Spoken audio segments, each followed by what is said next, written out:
Hey guys, it's Tamara. Thank you so much for coming back to my channel. Welcome. We're going to talk a little bit today about narcissists, and I want to point out a couple of ways that they try to get to you.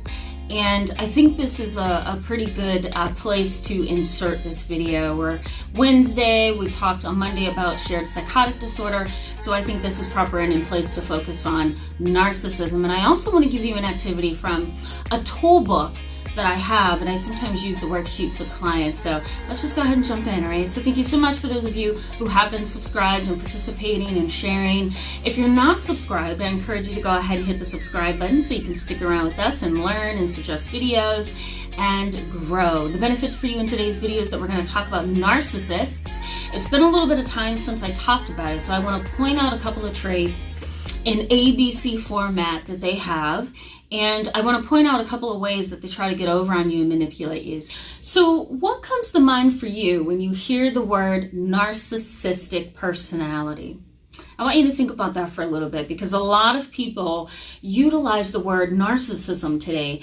And I feel like it's kind of like this catch-all phrase for all manipulative behavior. Unfortunately, because everybody almost in society has caught on to the idea of what narcissism is, they use it whenever they feel like it, right? Any kind of manipulation, any kind of deception, any kind of playing around or not being serious is tagged as narcissism. And we have to be careful doing that, because not everybody is a narcissist who manipulates. Not everybody who is a narcissist plays with you or doesn't seem to be serious or genuine. So we have to be careful with that. But I feel like it's become a catch-all phrase that everybody's saying, well, you're a narcissist. No, you're a narcissist. You're a narcissist. No, you're one. And it's like, oh my God, just don't. So in today's video, I want to point out some really concrete things that they do to manipulate and harm you. So let's jump into that. So the first thing that they do is they manipulate you with kindness or gender. What I mean by that is the narcissist is an individual who not always has vulnerabilities. Some narcissists have emotional and psychological vulnerabilities that makes them want to manipulate so they can get what they want. But there are also some narcissists who love playing the game. They love being deceptive. They love getting their way. And they love manipulating. It's a game for them. It's a Wheel of Fortune game. It's a Jeopardy game, right? It's Family Feud for them. They love it. They love the cat and mouse. They love to see how far they can take you. They love to see if they can get over on you. And so not all narcissists are vulnerable people at the core. So we have to be careful in how we talk about narcissism, because I have seen even some therapists, and I've also seen coaches and other behavioral health providers say things like narcissists are vulnerable, weak people on the inside. They're wounded children. There may be some who are wounded children, but there are also some who are not. They just enjoy the game. But one of the things that narcissists do is they want to deceive you with gender or kindness. Now let's focus on gender just here for a second. So what I mean by that is a narcissist could be a female who is attractive. She may have an accent. She may have long flowing beautiful hair. She may dress seductively. She may be seductive in how she talks to people and kind of how she, moves herself in the environment. And so what she's doing primarily to a man is she's trying to hook him and reel him in with her attractiveness. This kind of narcissist understands that men are weak and vulnerable to sex appeal. And if she can utilize that as a tool, she will. Now, men do it as well, right? Cologne, shaved really nice, dressing really suave, having a certain tone of voice, giving you a certain compliments, right? Offering you things like a ride home, or offering to pay for you a drink if he doesn't know you and wants your number, right? All those things really can be tagged as manipulative based on gender. They know how to utilize their gender in a fashion that deceives you. And that gender-based kindness is appealing to somebody who's unsuspecting. All right. The next one is that they use covers or facades. There's a lot of narcissists who use facades to get over on you. They use the sad facade, right? The one who walks around mopey and depressed all the time. They use the overly happy and fake nice facade, right?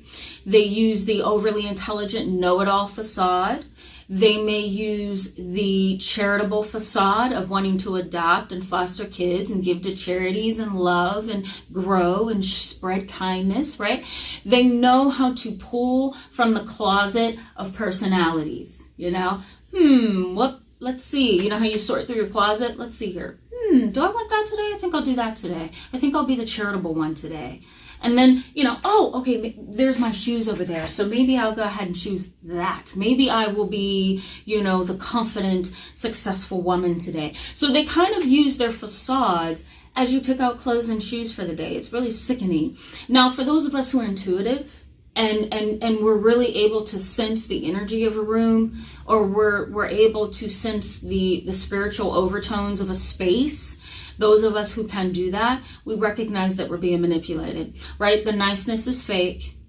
The charitable side of you is fake. I don't trust you, right? And that's usually how we know that they're faking. The next one is they hide behind labels. Narcissists know how to hide behind labels. A lot of narcissists hide behind these right over here. A lot of narcissists hide behind recommendations from friends and family and colleagues. And, if they have the right connections, they hide behind those connections as well. They also hide behind success. They hide behind riches and wealth. So narcissists typically know how to cloak themselves.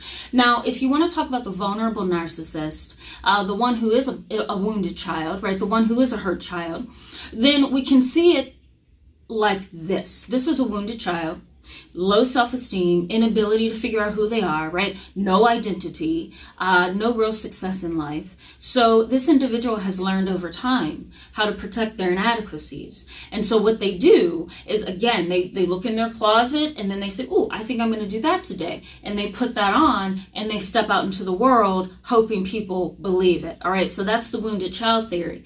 The theory of the narcissist who likes to play a game, right, will change facades and behaviors just so that they can get over on people. It's a fun game for them. They love it. It's stimulating, All right, the next one is using masks to deceive, right?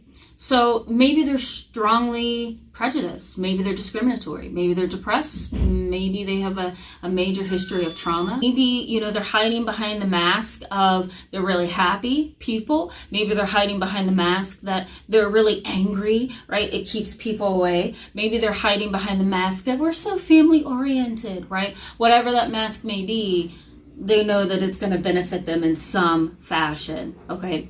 The next thing is they reframe their usury. Narcissists reframe. They reframe and change and alter their manipulation and their pattern of using other people as selflessness. So here's an example of that. I figured I would offer you a raise. And I want to offer you a raise because I think you deserve it. I think you work hard. I think you do better than a lot of people around here. You're my best employee. So I think I'm going to offer you a raise.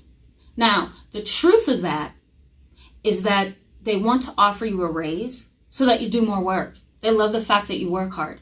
They want to use you. They want you to do more work for them. They want you to add more to the job. So why not reframe my need of you to work harder so I can have more vacations, so I can have a good time at work, so I don't have to do everything? Why not reframe this as you're my best employee, so I think I'm going to offer you a job? So let's say we're in a romantic relationship with somebody, right? Your husband comes in one day and he says, you know what? I really do think that you would do really well working with me. I think that you need to work more throughout the week. And so working with me would be great. I think we would be great partners. Now, the reality behind that manipulative statement is not that he wants you to work with him. The reality is that he wants to keep an eye on you. He doesn't trust you when he's not at work. And so in order to watch you and supervise you and make sure that you're not having an affair, come work with me. They change their manipulation into selflessness, and they try to make it look like they care when they really don't. And the final thing that I want you guys to keep in mind about these personality types is that they use wordplay or word manipulation. So they say things to you in a fashion that's convincing just so they can manipulate you. They say things in a fashion that sounds caring and concerned and loving only so they can manipulate you. They use wordplay or word manipulation. They are very, very sneaky individuals. Narcissists are really hard to trust, whether they're a wounded child or a game player, whoever they are. It's really difficult to have a relationship with them. So here's the activity I wanted to show you, and I encourage you to try this for yourself, okay? So this is the book that I use sometimes. It's actually by Daniel Fox. He's a PhD well, I'm not going to say psychologist, but he specializes in treating clinical conditions and personality disorders such as narcissism. And so sometimes I will use these manuals in my practice to, kind of assist my clients in thinking through some things. And so on page 126, there's an activity called Want, Deserve, and Must Have. And so I'm going to read these questions for you, and I encourage you to answer them for yourself just to see where you stand. And I think it's also a good way to build personal insight. All right. So the first question, and I'll put this in the description box for you as well. The first question is the relationship want list. Okay. So you want to list 5 things that you want in a relationship. That's question number 1. Question number 2 is, can you list 5 things that you deserve in your relationship? The third one is, can you list things that you must have in your relationship, that you must have in your relationship? Is it respect? Is it boundaries? Is it care and concern? What is it? All right. The next one is describe any similarities or themes you have noticed over time about your relationships. What are the patterns? What are the themes? What are the things that seem to poke out at you? Right. The next is describe specific steps in which you can engage to get what you want, deserve, and must have. So a way to deal with this final question is list 5 things that you can do to get what you want, to get what you need, to get what you deserve, and to get what you must have. What do you need to do? Do you need to set boundaries? Do you need to have your eyes wide open when you're in a relationship?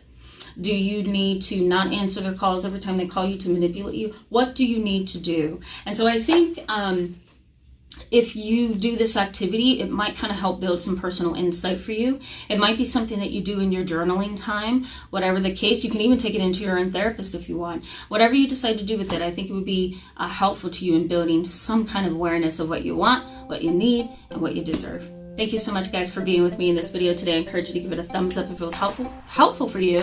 And I'm going to see you in the next video. We're going to keep moving at the pace that we're moving and prepare for July, because we're going to start a brand new series then. I'll see you soon. Bye-bye.